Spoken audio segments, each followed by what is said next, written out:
Bonjour. Aujourd'hui, lundi 8 avril 2024, je vous présente mon audio mission numéro 9, le collectif Flammes Jumelles initie pour tous le mouvement de l'accueil de l'habit transitoire. C'est donc le 9e chapitre de ma playlist numéro 10, Ordre et clarté en les missions de notre équipe au sol. Je rappelle le message d'Ashtar Sheran, 2024, l'année du début des dévoilements de toutes les réalités. Dans mon audio du 16 mars 2024, vœu réalisé numéro 4, réveil complet de l'humanité annoncé via la levée du grand voile de vérité, ainsi que le message de la Vierge cosmique, gardienne et veilleuse de notre ascension en cours, audio du 24 mars, intitulé « Vœu réalisé numéro 5 », notre âme a entendu les trompettes de vérité sur nous, puis sur notre autre. Étant précisé que ces deux messages sont des messages l'un du 16 mars et l'autre, je ne me souviens plus, mais en tout cas du mois de mars, tous les deux. Je précise cela parce que les extraits que je vais vous partager en troisième partie sont déjà retranscrits dans mes livres et donc dans notre linéarité plus ancien, mais tout aussi vrai bien évidemment aujourd'hui.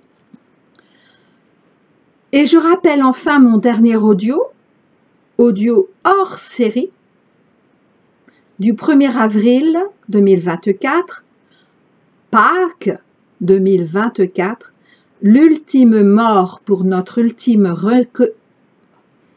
c'est drôle, j'allais dire reconnaissance, mais en même temps c'est vrai, reconnaissance de nous-mêmes, de notre vrai nous-mêmes. Je reprends, le titre c'est « L'ultime mort pour notre ultime renaissance, si acceptation de redevenir phénix éternel ». Et ces trois parties sont « Message de Sarah, soyez entièrement nus de tout ce qui est votre dernière Pâques », propagation Sodome et Gomorrhe, à partir de la ville lumière, puis de toutes les autres capitales. Et troisième partie, ultime instant de la séparation des eaux anciennes et des eaux nouvelles. Et c'est justement tout particulièrement sur cet audio, le dernier, donc celui du 1er avril, que je veux revenir, en le complétant, en apportant quelques précisions que j'ai entendues et vécues, et surtout vécues en pleine conscience depuis ce 1er avril. Aujourd'hui, donc, trois parties. Premièrement, importance pour l'humanité du lien entre les deux éclipses solaires totales de 2017 et 2024. Deuxième partie, exemple à donner par le collectif Flammes Jumelles de la procédure sans procédure pour accueillir l'habit transitoire. Troisième partie, la pierre philosophale qui est l'humble présence du simple, des cœurs purs et des bienheureux. Donc, première partie, importance pour l'humanité du lien entre les deux éclipses solaires totales de 2017 et 2024. Je n'oublie pas que nous sommes dans l'énergie de la nouvelle lune des 7, 8 et 9 avril 2024.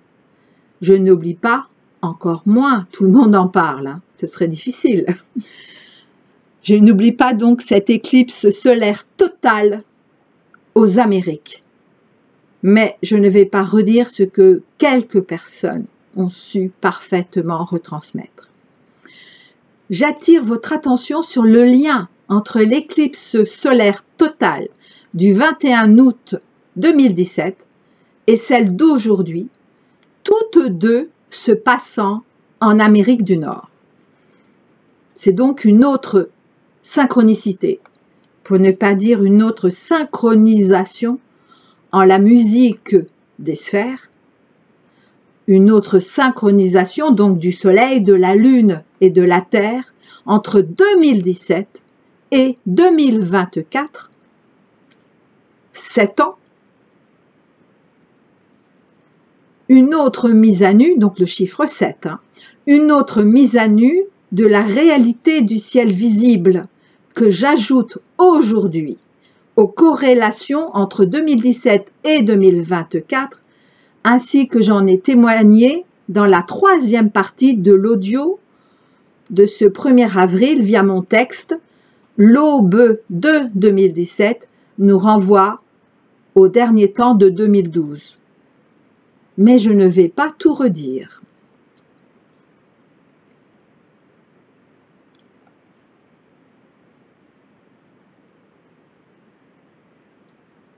Comme quoi, cette synchronicité, cette synchronisation de 3 de nos sphères célestes, et je ne doute pas qu'il y ait d'autres résonances entre 2017 et 2024, comme quoi cette synchronisation, cette synchronicité nous rappelle, en insistant,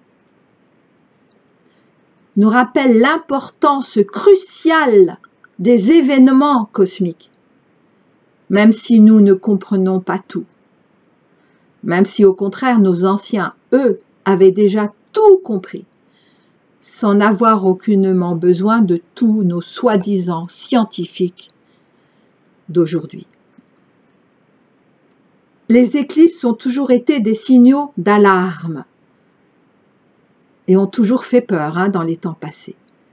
Et d'une certaine manière, je trouve que les peuples se trompaient moins que nous, les anciens peuples. Donc les éclipses ont toujours été des rappels que collectivement, nous, humains, avons été un peu trop loin.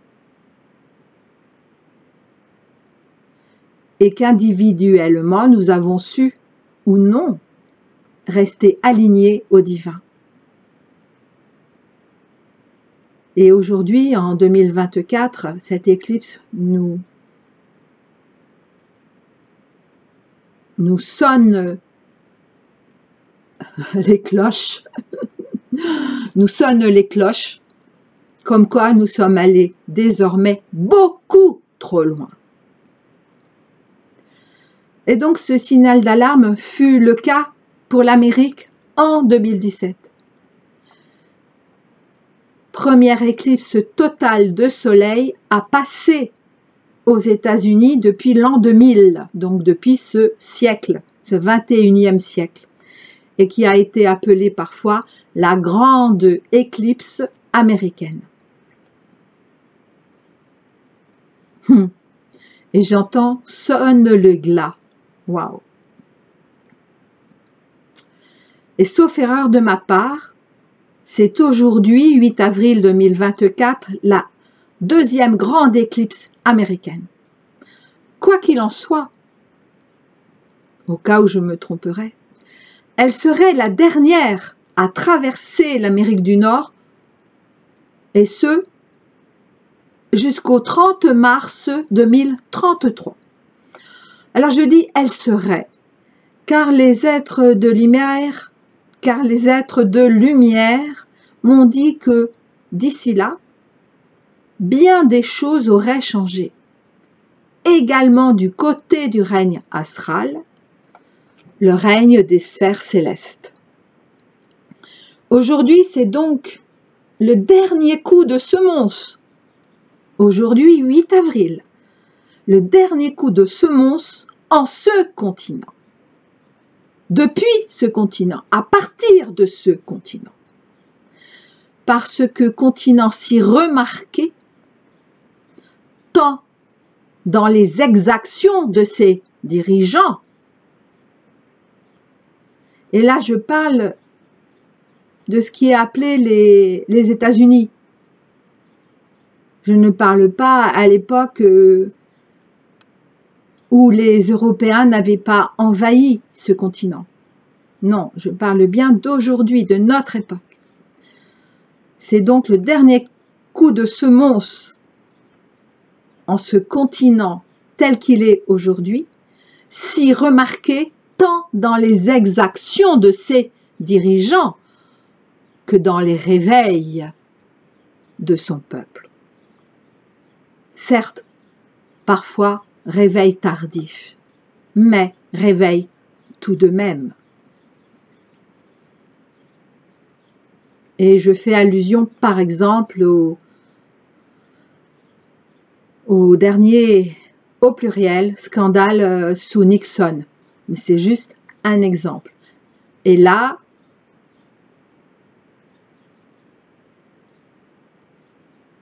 dévoilé au su et au vu de tous par ceux qui étaient encore de vrais journalistes. Ce sont des chocs, puis des impacts visibles et invisibles très importants en cette éclipse d'aujourd'hui pour toute l'humanité et toute la Terre, collectivement et individuellement, et principalement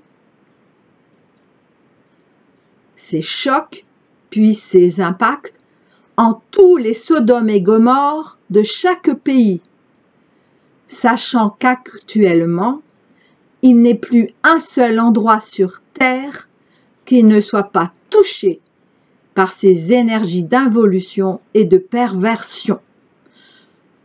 Cependant, je le redis, cela va être des chocs très négatifs, surtout en Amérique. Visible en tout premier en Amérique. Mais comme l'élite des USA a tellement perverti, et ce depuis le tout début de leur fondation, a tellement perverti, et ce de plus en plus, tous les organismes internationaux puis nationaux, cela aura en outre des impacts sur quasiment tous nos pays.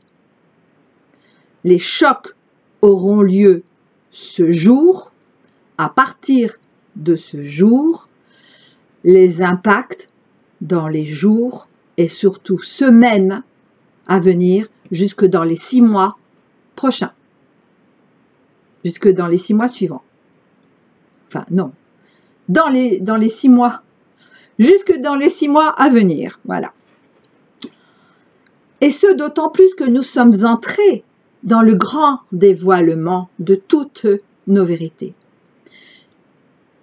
Et parce que nous sommes entrés dans ce grand dévoilement, car bien évidemment que notre règne astral, le règne de tous nos astres, participe de plein pied au service du divin, et en l'occurrence met en application parfaite le décret de la Mère divine du 14 février 2024.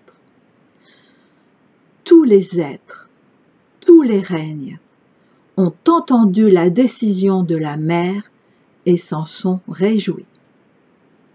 Pour ce qui concerne le règne humain, donc notre règne,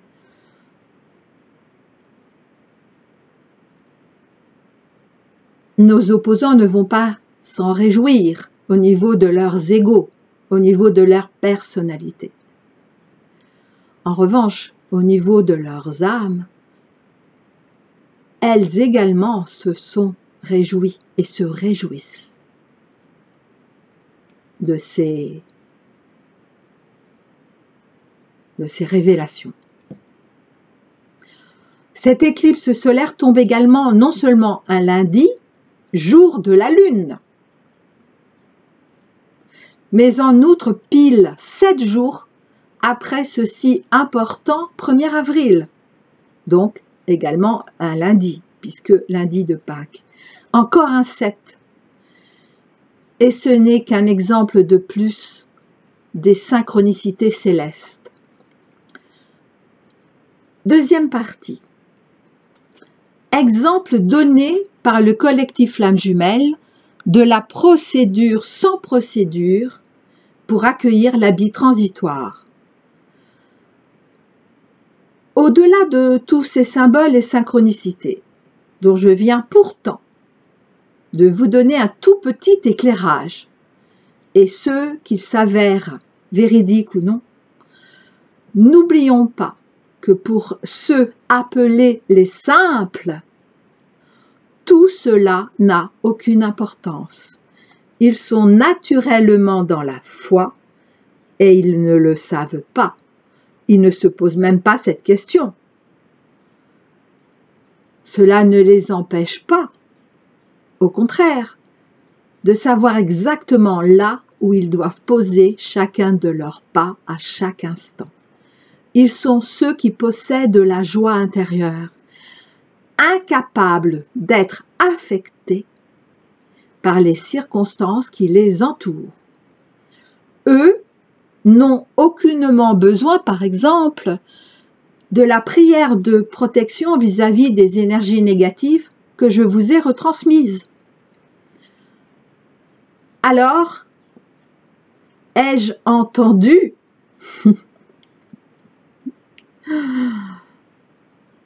au moment où je préparais cet audio, que je n'ai même plus besoin de vous témoigner ce que je pensais pourtant faire pour ce lundi 8 avril. En fait, je pensais vous témoigner de comment je procède dans mon acceptation de ma propre remise à nu. Mais tout est déjà dit par Sarah. À chacun de se laisser guider par son être réel. Ensuite, nous pourrons en témoigner pour les autres, pour ceux qui ne sont pas du collectif Flammes Jumelles, par exemple.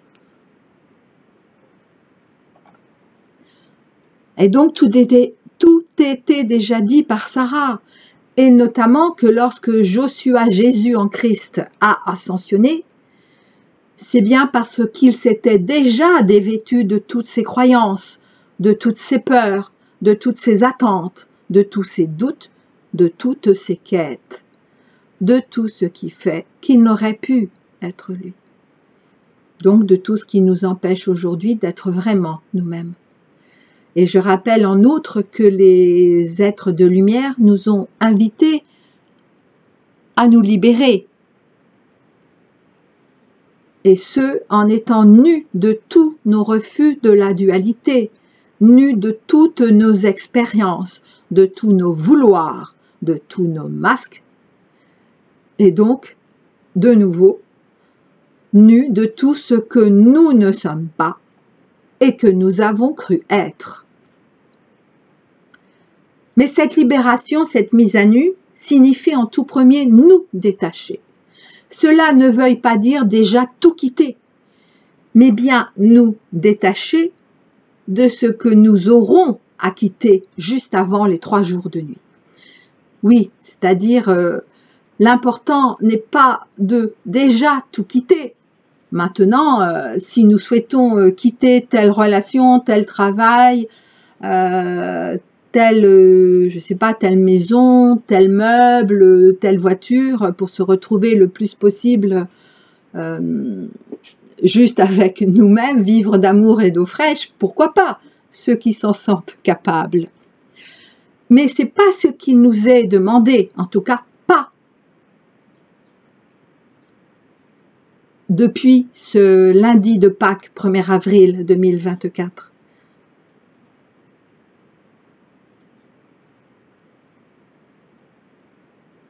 Mais de nous en détacher, C'est-à-dire, sommes-nous prêts à tout quitter? Et peut-être que j'en reparlerai, oui, sans doute, parce que je suis en train, au moment où je vous parle, de me rappeler, eh bien, que dans mes livres, il y a un texte qui s'appelle comme cela. Mais heureusement que je ne l'ai pas su avant, c'est-à-dire au moment où je préparais mes notes, parce qu'alors là, cet audio, il durait plus d'1 heure. Hein. Donc, j'en reviens. Nous détacher ce que nous aurons acquitté, en effet, juste avant les 3 jours de nuit. Et cette fois-ci, durant ces fameux 3 jours de nuit, nous serons effectivement complètement nus devant la fée des 3 jours qui verra, qui regardera au plus profond de notre âme. Et ce, que nous l'ayons accepté ou non, que nous ayons accepté ou non d'être nus. Alors c'est sûr que d'être le plus nu sera d'autant plus moins délicat pour nous, bien sûr. Tandis que ceux qui ont été appelés les simples, ou même les pauvres d'esprit, c'est fou, hein, les pauvres d'esprit, n'auront même pas besoin de se dévêtir de notre ancien habit, de cet ancien habit, pour recevoir, ou pour accueillir l'habit transitoire, qui est donc l'habit de transition entre l'ancien habit, l'habit ancien, et notre prochain habit de lumière de la Merkaba. Parce qu'ils sont déjà revêtus de cet habit blanc transitoire. Mais ils recevront l'habit de lumière, comme nous, au moment de l'ascension collective et individuelle.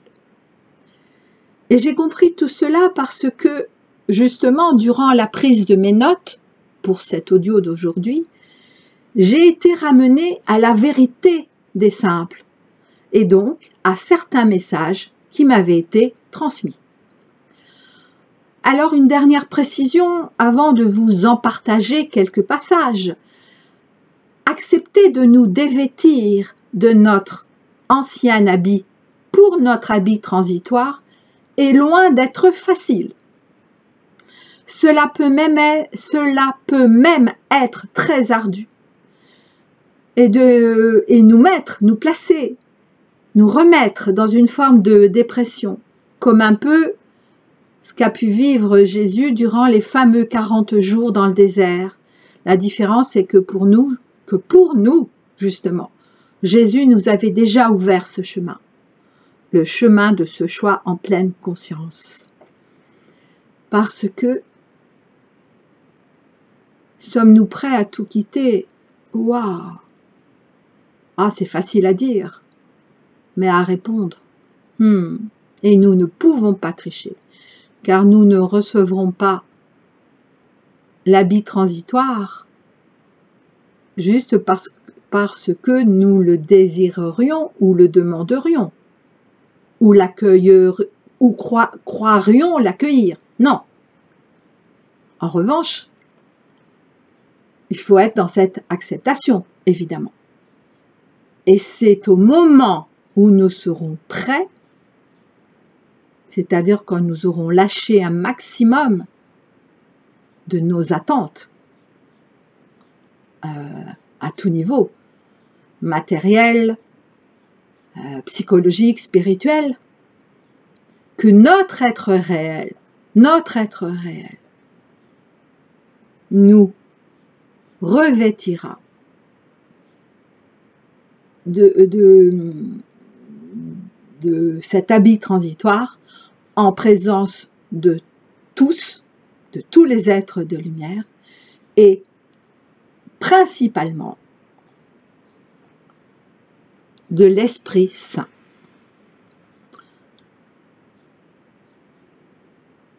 Troisième et dernière partie.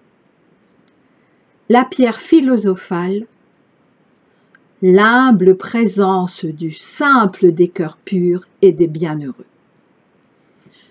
Alors je commence, ce sont 2 messages tirés de la vie Providence 3, Alea Jacta Est, le sort en est jeté. Le premier émane de Omram Michael Ivanov.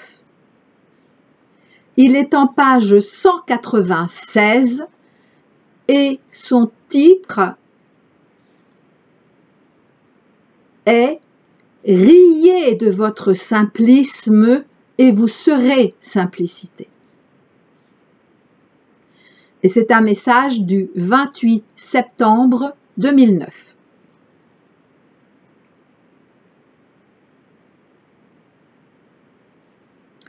Le simple ne peut nourrir le mental, ont dit nos 2 messagers. Certes, mais même en disant cela, ils sont sortis tous les 2 du simple, auquel pourtant ils aspirent. Le plus important n'est donc pas que vous soyez ou non simple, même si c'est important pour vous, car paradoxalement, et je suis bien placé pour le savoir, vous ne pouvez prétendre être simple, même si vous l'êtes par ailleurs. Car le prétendre n'est pas l'être, mais uniquement le prétendre. Alors je ne vous dis pas que de ne pas tendre vers cette simplicité. Ah non, pardon. Alors, je ne vous dis pas de ne pas tendre vers cette simplicité. Je ne vous dis pas de ne pas tenter de subodorer ce que cela pourrait bien signifier. Mais je vous invite à ne pas croire ceci ni cela de ce que pourrait être le simple, mais simplement à accepter là où vous en êtes. Et c'est ainsi paradoxalement que vous pourrez à nouveau être ce que vous êtes déjà. Simplement accepter là où vous en êtes. Waouh! Et c'est ainsi que vous pourrez à nouveau être ce que vous êtes déjà. Ainsi moi-même en cet instant, pour vous parler si peu de ce que pourrait être ma propre simplicité, eh bien je suis très simpliste et non simple. Et là il avait beaucoup ri quand je l'avais canalisé. Ah bah tiens, il le redit. Si vous saviez combien je ris de tout cela, et combien je vous invite aussi à rire de tout cela. Simple, complexe, simpliste, compliqué. Encore une fois, quelle importance, si ce n'est pour vos égaux. Et bien évidemment, également pour les égaux de nos 2 messagers. Oserais-je dire pour tous les messagers, comme pour vous tous. Alors ne compliquez pas davantage là où vous en êtes, en voulant être simple, car vous n'y parviendrez pas.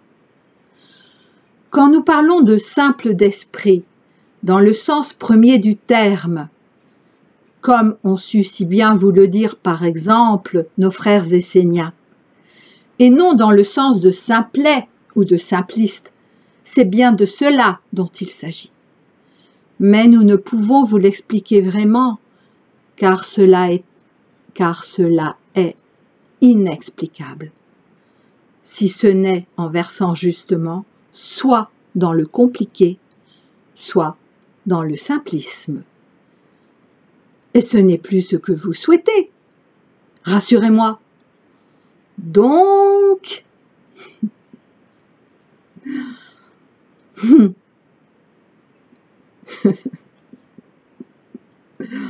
eh ouais. Combien de fois j'ai pu entendre « Fais simple, Elisabeth, mais fais simple !» Ah ouais, mais... Ah là là, pas évident, hein. C'est même pas être simple. J'ai pas entendu sois simple, non, j'ai entendu fais simple. Donc c'est faire simple, même faire simple, combien c'est compliqué pour nous. Et pourtant, combien cela ne le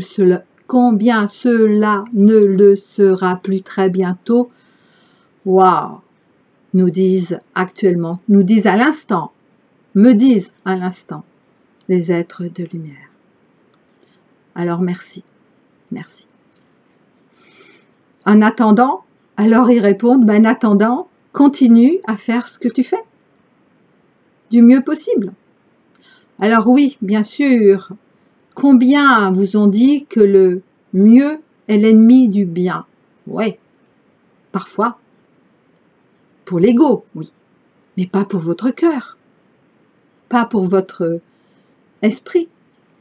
Ouais.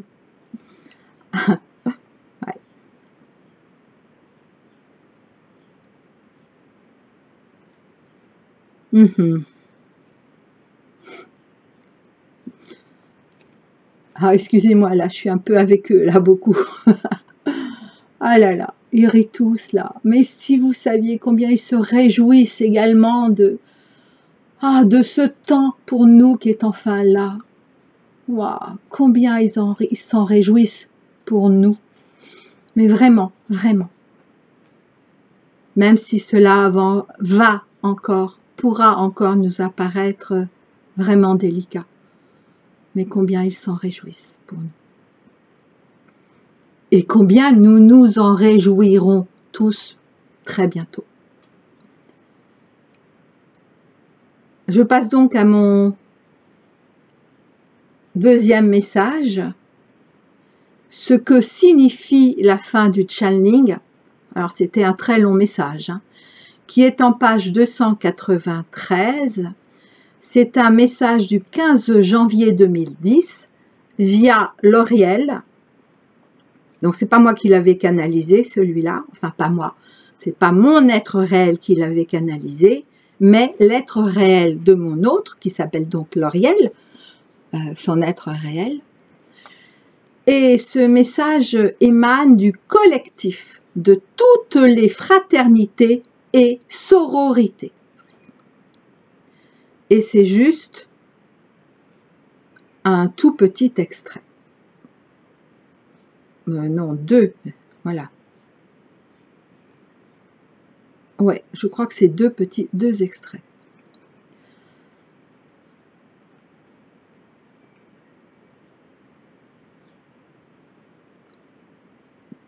Parce que vous avez cru devoir réparer, juger l'autre comme étant imparfait est une demande personnelle égoïste de vous-même, consistant à réparer ce que vous estimez inacceptable. Cependant, acceptation totale et non-jugement ne veulent surtout pas dire passivité ni résignation. Permettez-nous d'insister. Vous êtes venus sur Terre pour vous exposer au grand jour de la création, pour nous montrer que vous aviez à réparer une quelconque, soi-disant, faute que vous auriez commise en venant ici. Mais vous n'aviez pas à mériter votre présence, ni sur cette terre, ni votre présence ultime. Votre amour pour toutes les formes de vie et de la création vous a conduit ici. C'est ce même amour de la source qui vous conduira ailleurs lorsque toutes les portes seront ouvertes, et elles commencent à l'être. Lorsque toutes les portes seront ouvertes en vous-même, ainsi que dans l'espace supposé de ce qui est perçu de votre ciel apparent. Donc, comment pourriez-vous œuvrer sereinement ici avec une intention de réparation, alors que votre désir premier est l'impulsion créatrice de la source de toute chose. Seules les pensées que vous avez gardées de vous-même et de vos actions sont à l'origine de cela, rien d'autre. Ah ben merci, c'est de cela aussi dont on va se libérer, se détacher en premier et ensuite se libérer. Merci donc. J'avais oublié ce passage. Alors, deuxième et dernier extrait. Mais toujours de ce texte très très important. Peut-être un jour vous en parlerez. Bon. En partagerai-je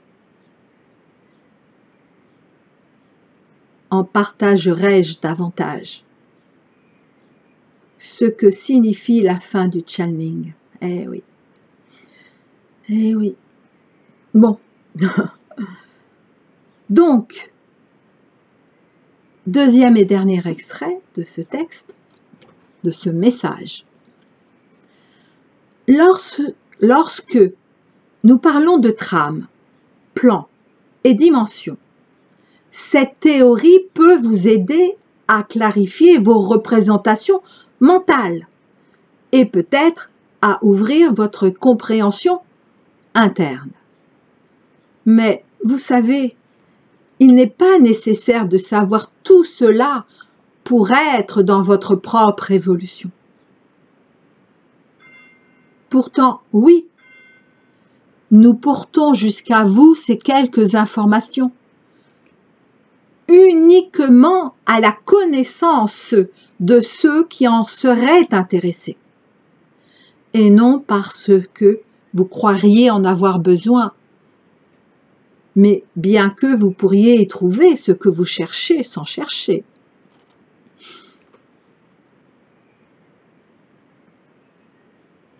Il n'est pas nécessaire de savoir tout cela pour être dans votre propre évolution. Pourtant, oui, nous portons jusqu'à vous ces quelques informations, uniquement à la connaissance de ceux qui en seraient intéressés, et non parce que vous croiriez en avoir besoin, mais bien que vous pourriez y trouver ce que vous cherchez sans chercher. Le mépris des Philistins du savoir et de la démonstration de leur propre connaissance, qui se pâment dans leurs prétendus reflets et lumière, en attestant ainsi de leur éveil personnel, nous laisse songeurs et perplexes. Leur humilité de Tartuffe est le reflet de leur propre hypocrisie envers eux-mêmes. Nous les voyons se contorsionner devant la simplicité des cœurs purs et des esprits simples, pour lesquels leur présence à l'être suffit, sans qu'il ne soit besoin d'aucune rationalisation, ni d'aucune mentalisation. En tout cas, moi je suis loin d'être simple, hein, d'être une simple. Waouh.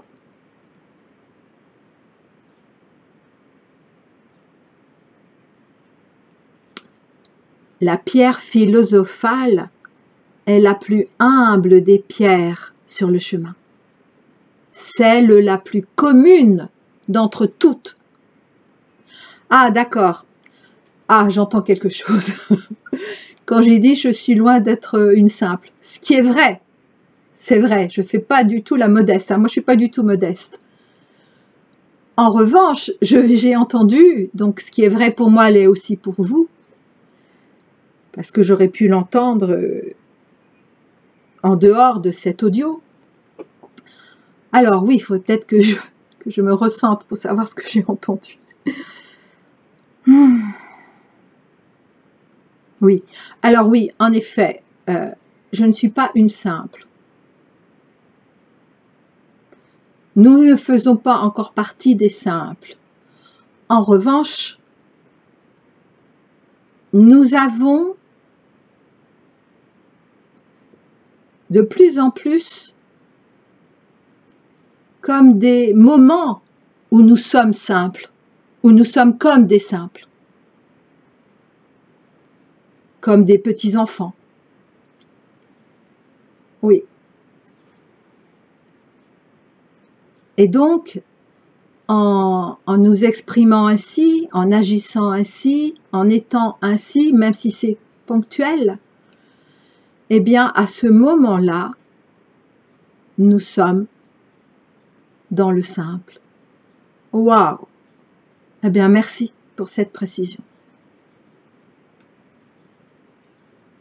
Waouh! J'en ai les larmes aux yeux.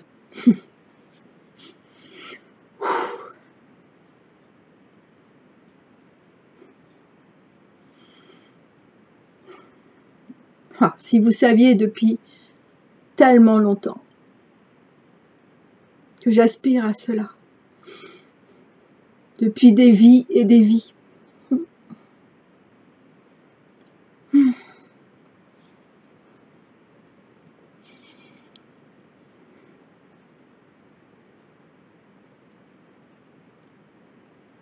La pierre philosophale est la plus humble des pierres sur le chemin, celle la plus commune d'entre toutes, celle à côté de laquelle vous êtes passé tant de fois, y compris auprès d'une personne physique, d'un animal, d'une plante, d'un élémental ou de tout autre vivant que vous avez appelé à vous.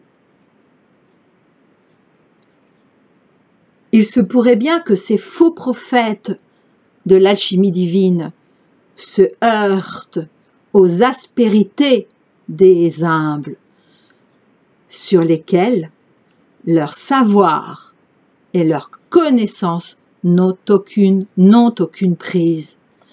Qu'ils sachent, donc ces faux prophètes de l'alchimie divine, qu'ils sachent que les aspérités de ce qu'ils jugent comme une défaillance chez l'autre sont la fluidité de l'écoulement de la présence, la présence divine, qui ne peut être saisie par aucune compréhension ni par aucun savoir, même les plus infinis. Qu'ils sachent que les aspérités de ce qu'ils jugent comme une défaillance chez l'autre sont la fluidité de l'écoulement de la présence, qui ne peut être saisie par aucune compréhension ni par aucun savoir, même les plus infinis. Sachez redevenir comme des petits-enfants apparaît alors comme une voie initiatique qui déboute les menteurs et les séducteurs.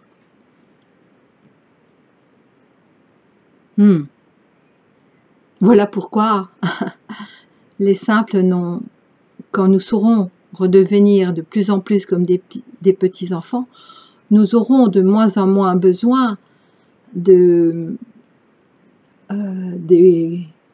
protocoles que je vous ai retransmis. Dans, je sais même plus lequel.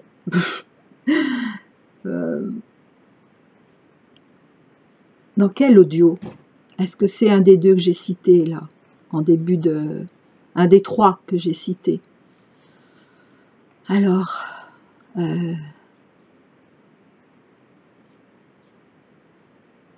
non, c'est dans... Oui, c'est dans... Je crois que les protocoles dont je parle, j'en parle... Ouais, je pense que j'en parle. Et dans l'audio veut réaliser numéro 4 et dans l'audio veut réaliser numéro 5. Voilà. Ouais, c'est ça. Je suis quasiment sûre. Sachez redevenir comme de petits enfants apparaît alors comme une voie initiatique qui déboute les menteurs et les séducteurs. C'est ainsi qu'agit la pierre philosophale, l'humble présence du simple, des cœurs purs et des bienheureux. Amen. Je vous dis à très bientôt.